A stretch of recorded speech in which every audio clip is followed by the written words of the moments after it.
계속해서 제가 강조하지만 바울은 데살로니가 교회에서 아주 짧게 사역했습니다.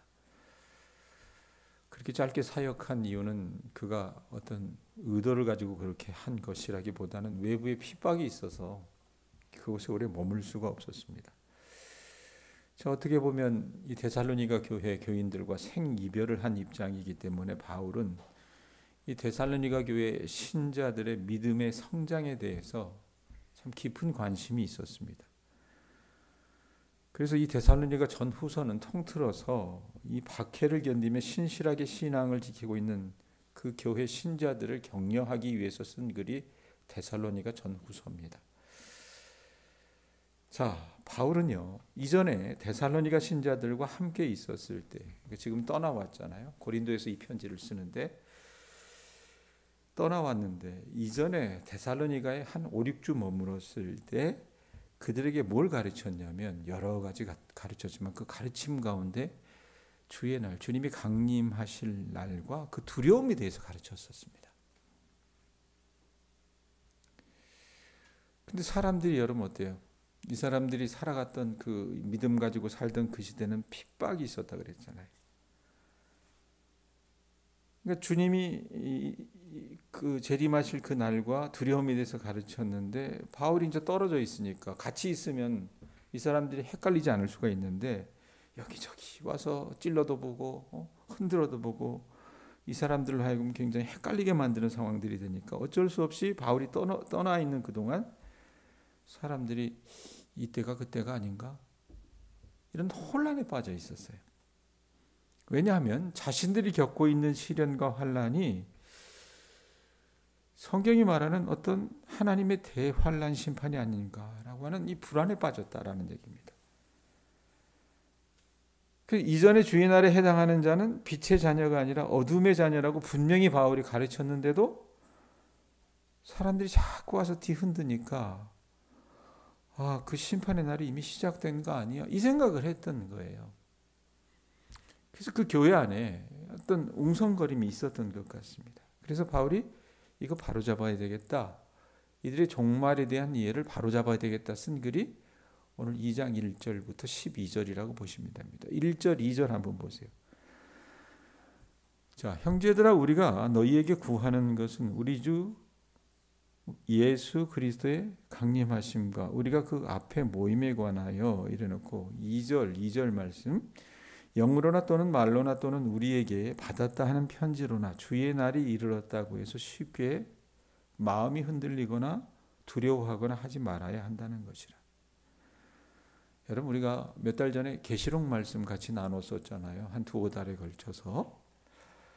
근데 계시록 말씀 쭉 보면 여러분 어떻습니까?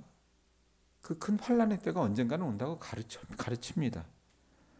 그리고 그 환란은 굉장히 참혹한 것이어서 인류를 재앙으로 몰아넣는다라고 얘기를 해요. 그래서 이 대환란이 7년 대환란이다. 이렇게 얘기를 하는데 7년 동안 계속해서 그 환란이 지속되다가 마침내 전쟁을 벌이게 되잖아요. 이 아마겟돈 전쟁을 심판자이자 왕이신 그리스도가 재림하심으로써 어떻게 해요? 절정에 달한다라고 하는 것이 계시록 6장부터 19장까지의 내용입니다. 그것이 성경이 말하는 가르침이었는데 그 내용을 여러분 이 사람들이 이게 단순히 신약에만 이야기하는 것이 아니라 다니엘서에도 이런 부분들이 적혀 있기 때문에 어느 정도 그 종말에 대한 개념이 있었어요. 관념이 있었고 바울도 그 종말에 대한 것들을 그들에게 가르쳤다 그 말입니다. 그런데 이 비스무리한 환란을 자기들이 겪고 있는 거 아닌가라고 하는 생각을 이들이 지금 하게 된 겁니다. 왜? 시련과 환란 가운데 그들이 지금 놓여 있었기 때문에. 어떤 경우는 이 사람들이 당하는 환란의 정도가 심한 경우가 많아서 도저히 견딜래야 견딜 수가 없는 겁니다. 그런 가운데 여기저기서 찔러본다 그랬잖아요. 거짓 선지자가 나타나는 거예요. 나타나서 헛소문을 퍼뜨리는 겁니다. 야, 이미 환란은 시작됐어. 사람들이 혼미케 됐던 거예요. 그들은 영어로나 또는 말로나 또는 바울에게서 편지를 받았는데 이미 대환란의 때가 왔다고 이야기하면서 어떻게 돌아다녔습니다. 이 거짓 선지자들이 우리가 바울에게서 편지를 받았어. 2절 한번 보세요. 2절 보면 뭐라고 얘기합니까? 영으로나 또는 말로나 또는 우리에게 받았다 하는 편지로나 주의 날이 이르렀다고 해서 쉽게 이들이 지금 어떻게 했다 그래요? 마음이 흔들리거나 두려워했다고 말입니다. 그러니까 그거 하지 말라는 얘기예요. 쉽게 마음이 흔들리거나 하거나 하지 말아야 된다는 얘기를 지금 바울이 하고 있다고 말입니다. 바울은요, 이 데살로니가 교회 교인들이 평정심을 유지하기를 바랬어요. 자기가 그들과 짧게 있었지만 이 심판날과 재림에 대해서 분명히 얘기했으니까 그 가르침을 굳게 붙잡고 있기를 바랬어요. 주 예수의 강림하심과 그들이 주님 앞에 모임에 관하여 갖고 있는 확신이 흔들리지 않기를 바랬기 때문에 이 2장 1절부터 12절의 말씀을 쓴 거라고 그 말입니다. 자, 그러다 보면 여러분 어때요? 이 거짓 선지자들이 와서 하는 얘기가 있을 거 아닙니까? 그 얘기들이 어디서부터 어떻게 잘못되었는지를 바울이 성경을 들어서 하나하나 가르쳐야지, 되짚어야지 이 사람들이 우리가 지금 7년 대환란에 놓인 것이 아니구나, 마지막 날에 우리가 있는 것이 아니구나라는 것을 깨달을 수 있을 것 같아서 이 글을 쓰는 거라고 말이에요. 자, 3절 보세요. 이 사람들이 미혹되어서 바울이 그러지 말라라고 2절에 얘기하면서 3절 4절 보면 뭐라고 얘기합니까? 누가 어떻게 하여도 너희가 뭐하래요? 미혹되지 말라. 그래놓고 말세가 되면 어떤 일이 일어나냐면 그 대환란의 때가 되면 먼저 뭐가 있대요? 배교하는 일이 있고 저 불법의 사람 곧 멸망의 아들이 나타나기 전에는 그날이 이르지 아니하리니. 4절에 보면 그는 대적하는 자라 신이라고 불리는 모든 것과 숭배함을 받는 것에 대항하여 그 위에 자기를 높이고 하나님의 성전에 앉아 자기를 하나님이라고 내세우느니라. 야, 우리가 지금 환란이 심하잖아. 이 마지막 날이 온 거 아니야? 대환란의 때가 온 거 아니야? 이렇게 생각을 했는데 바울은 3절에 뭐라 그래요? 미혹하지 말라. 미혹되지 말라.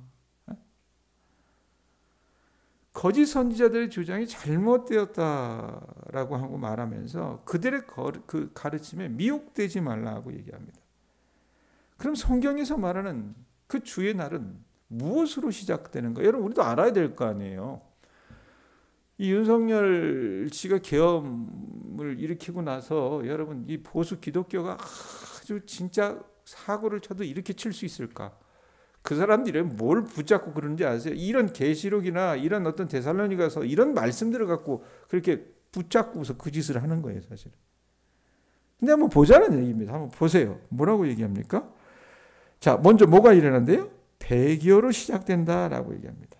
배교가 뭡니까? 배신할 배자, 종교 교자를 쓰잖아요. 그러니까 뭐예요? 모든 나라가 하나님을 예배하기를 거부하고 그 단일한 이 세계 정부 아래서 짐승 곧 적그리스도를 숭배하게 된다라고 하는 내용이 계시록 13장에 나와요. 그걸 한다는 얘기예요. 그런데 바울이 여러분 지금 이 말씀을 전하는 데살로니가 교회의 말씀을 전하는 이 시대는 어떤 시대입니까? 바울이 한참 왕성하게 하나님의 나라를 확장해 나가던 시기였다고 말입니다. 적지 않은 핍박이 있긴 했지만 여전히 많은 사람들이 하나님께 돌아오고 있었다고 말이에요. 그러니까 배교는 아직 발생하지 않고 있었다라고 얘기를 하면서 그 사람들의 가르침에 미혹되지 마. 말세가 된다면 배교가 먼저 일어나. 그런데 지금은 아니야. 이 얘기하는 거예요. 자, 그리고 또 뭐가 있습니까? 주의 날에 둘째 징후가 있어요. 이게 뭡니까? 배교하는 일이 있고 그 다음에 뭐가 있어요? 저 불법의 사람 곧 멸망의 아들이 나타난다. 이렇게 얘기합니다. 불법의 사람이 아직은 나타나지 않았다라고 바울은 판단을 해요. 그렇기 때문에 이 거짓 선지자들이 너희로 미혹하게 하는 그 주의 날은 아직 시작되지 않은 거야 라고 가르치는 겁니다. 그러면서 5절에서 7절 말씀을 쭉 이어나가는데 5절에서 7절의 내용은 어떤 이 말세에 보면 주의 날이라고 하는 것이 또 다른 어떤 징조가 있는데 그게 뭐냐? 우리가 아까 봤을 때는 첫 번째가 배교하는 일이 있고 그 다음에 불법의 사람, 멸망의 아들이 나타난다는데 이건 아직 안 나타났다 그랬어요. 또 다른 어떤 징조가 있다면 그건 뭐냐? 5절 한번 보세요. 뭐라고 얘기합니까? 내가 너희와 함께 있을 때 이 일을 너희에게 말한 것을 기억하지 못하느냐. 종전에도 말씀드렸지만 데살로니가 신자들에게 바울은 그들과 함께 신앙생활할 때 복음을 처음 받아들인 그들을 대면해서 여러 가르침들을 가르쳤지만 그 중에 이 말세에 대한 가르침도 가르쳤다는 얘기예요. 그러니까 6절 보면 뭐라고 그래요? 너희는 지금 그로 하여금 그의 때에 나타내게 하려 하여 어떤 말이 있어요? 막는 것이라고 하는 말이 있어요. 막는 것이 있는 것을 안 하니. 바울이 딱 보니까요. 정말 이 사람들이 말하는 것처럼 거짓 선지자가 얘기하는 것처럼 배교하는 일이 있고 불법의 사람 멸망의 아들이 나타나는가? 징조 중에 그 소위 말하면 아지랑이 같은 건 필수는 있겠죠. 그런데 그러지 못한 거예요. 자기가 봤을 때는. 왜냐하면 무언가 불법의 사람을 거기 말씀에 있는 것처럼 막는 게 있는 것처럼 막는 것이 있는 것을 바울이 보게 되는 겁니다. 물론 불법의 사람은 여러분 앞으로 때가 되면 정치적, 종교적인 어떤 곽광을 받게 되어서 전 세계를 멸망과 파국으로 몰아가는 장본인이 될 것이지만 바울이 지금 데살로니가 교회에 편지하는 그때는요. 여러분 어떻게 해요? 막는 게 뭐가 막겠어요? 성령 하나님께서 교회를 통해서 이 세상의 불법을 억제하고 계셨기 때문에 아직은 그 징후가 아니라는 것을 바울이 이야기하는 겁니다. 정신 차려 미혹되지 말고 이 얘기하는 거예요. 7절 보세요. 불법의 비밀이 이미 활동하였으나 아지랭이처럼 올라가요. 그런데 지금은 그것을 뭐 하는 자가 있어? 막는 자가 있어. 그 중에서 옮겨질 때까지 하리라 라고 얘기합니다. 현재는 바울이 그 말씀을 전하는 그 현재는 사탄의 영적 악이 완전히 막혀 있어서 그가 어떻게 해요? 아지랑이 같이 연기 기운을 피울 수 있을런지 모르지만 주도권을 잡고 세상을 뒤흔들 수는 없다는 얘기입니다. 왜? 성령께서 그것을 막고 계시기 때문에. 그러나 앞으로 막는 자가 옮겨질 때까지는 그렇게 될 것이고 언젠가는 여러분 이들이 활동할 때가 있긴 하겠죠. 자, 이렇게 바울이 혼란 가운데 있는 데살로니가 신자들의 종말의 어떤 시간표는 이런 거야. 배교가 있고 그다음에 불법을 행하는 자들이 일어서고 그다음에 이 지체하는 여러 가지 것들 상황들 속에 놓이는데 다시 한번 얘기할게요. 3절 4절에서 적그리스도의 배교가 아직 나타나진 않은 거야 라고 바울이 지적을 했잖아요. 그다음에 그러면서 교회를 통해서 역사하시는 어떤 성령의 막는 힘 때문에 악이 지금 지체되고 있는 거예요 라고 지적을 하세요. 5절에서 7절에. 그러고 나서 예수님이 권능으로 재림하실 때 이 최후 대결을 통해서 이루어질 멸망으로 바울이 논의를 전개해 나가는 것이 8절에서 10절 말씀이에요. 8절 보세요. 그럼 최후의 날은 뭐가 있겠느냐라고 얘기하면서 8절 어떤 말씀이 있습니까? 그때에 불법한 자가 나타나니 때가 되면 나타나겠죠. 그러니까 여러분 7년 대환란이 임하기 전에 계시록에도 보면 어떻게 해요? 하나님께서 택한 자들이 이렇게 어떻게 하늘로 올림을 받는다고 그러잖아요. 그거를 한때 이장님이나 이런 사람들이 휴거라 그래가지고 거기 목매는 사람들이 있었잖아요. 그 휴거가 이루어지면 하나님께서 택한 사람들을 어떻게 해요? 땅에서 하늘로 들림받게 하시면 그때서 어떻게 해요? 불법한 자가 나타날 것이다 라고 얘기합니다. 그러나 지금 바울이 말씀을 전하는 이 데살로니가의 교회의 말씀을 전하는 그때는 아니라는 거예요. 그래서 9절에 보면 뭐라고 얘기합니까? 악한 자의 나타남은 사탄의 활동을 따라 모든 능력과 표적과 거짓 기적과 이 사탄이 여러분 통치하는 기간은요 짧지만 역사가 굉장히 강해요. 그래서 뭐라고 얘기합니까? 악한 자의 나타남은 사탄의 활동을 따라 뭐가 나타난대? 능력과 표적과 거짓 기적으로 사람들이 여러분 속을 수밖에 없는 그런 괴계로 그 세상을 어떻게 해요? 지배하게 된다 그 말입니다. 10절 보세요. 불의의 모든 속임으로 멸망하는 자들에게 있으니 속아 넘어가요. 이는 그들이 진리의 사랑을 받지 아니하여 구원함을 받지 못함이라. 자, 하나님께서 성령을 통해서 그들을 휘어잡고 있다가 때가 되면 7년 대환란을 그들이 겪게 할 텐데, 그때 사탄이 활동하는데, 그때 여러분 하나님께서 어떻게 허락하시고 그들을 풀어놓으시잖아요.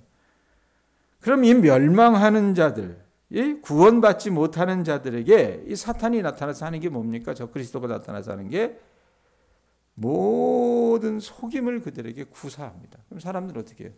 속아 넘어가는 겁니다. 속아 넘어가는 거예요. 그리고 나서 제가 여러분 8절 뒷부분을 안 읽었어요. 8절 앞부분만 읽었는데, 왜 그러냐면 한역 성경에는 번역을 이렇게 했기 때문에 헷갈려요.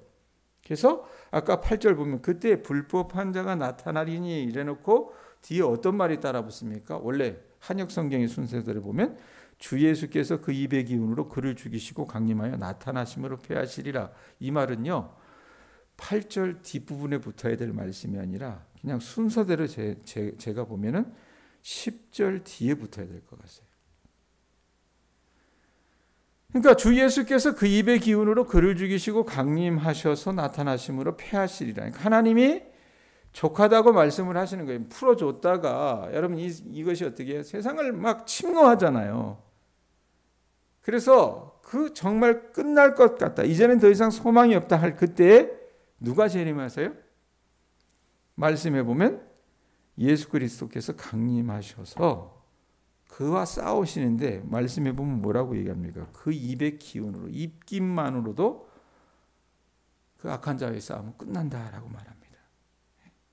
그러니까 세상의 빛이신 주님이 어둠의 나라를 뚫고 들어가 무찌르게 되실 것이라고 짧은 구절을 통해서 바울이 이 말세에 대해서 이야기하고 있다고 말입니다. 그러면서 11절 12절 보세요. 이러므로 하나님이 미혹의 역사를 그들에게 보내사 거짓 것을 믿게 하심은 진리를 믿지 않고 불의를 좋아하는 모든 자들로 하여금 심판을 받게 하려 하십니다. 그리스도가 불법의 사람을 제거하시기 전에 끝날이 되면 많은 사람이 적 그리스도를 어떻게 해요? 그리스도를 믿어요. 구주를 믿어가지고 그가 주장하는 이단 종교를 받아들이고 그에게 복종하게 될 것이라고 바울은 이야기합니다. 그런데 그렇게 되는 이유는 뭡니까? 이 사탄의 권능으로 능히 행하는 표적과 기적 때문이라고 이야기를 하잖아요. 9절에 말하는 것처럼. 근데 이 사람들은 고집스럽게 진리 대신 하나님의 말씀을 배척해 왔기 때문에 적그리스도의 미혹에 그냥 금방금방 넘어간다라고 얘기합니다. 그리고 이런 미혹이 심판의 날이 이르렀다라고 하는 것을 알리는 네 번째 징후라고 말하는 거예요. 그러니까 주님의 날이 이르러서 대환란의 심판이 진행되는 동안 아직 적그리스도가 세상을 지배할 그때 하나님께서는 비신자들에게 막강한 그들을 혼미케 하는 역사를 보내서 그들의 반항이 굳어지게 할 것이다 라고 얘기하는 것이 11절 12절의 내용입니다. 그럼 이 얘기를 도대체 왜 하고 앉아 있느냐? 지금 데살로니가 교회 교인들을 거짓 선지자들이 와서 이들이 핍박당하고 환난당하는 걸 보니까 이미 그때는 이르렀어 이렇게 얘기해서 사람들이 어떻게 해요? 정말 그런가? 이렇게 생각을 했을 때 바울은 그게 아니야. 말세가 되면 나타나는 몇 가지 특징들이 있어. 이런 것, 이런 것, 이런 것, 이런 것 가지고를 얘기하니까 지금은 그때가 아니다라는 것을 바울이 이야기하고 있다는 겁니다. 자, 그럼 이거 어떻게 우리에게 적용할까? 요즘 시대 보면 그냥 여러분 언뜻 봐도 말세인 것 같아요. 우리도 어떻습니까? 미혹당할 수 있는 확률이 크다고 말입니다.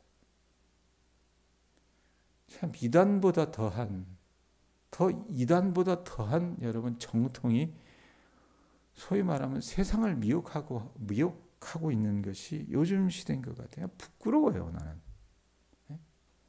왜 목사들이 이렇게 영혼을 구령하는 일과 세상을 섬기고 헐벗고 굶주리고 이 고아와 과부와 이 나그네 같은 사람들을 섬기는 일에 그들이 전심전력하지 못하고 왜 마치 세상을 정복하려고만 하는데 이렇게 그냥 불을 켜고 앉아 있는지.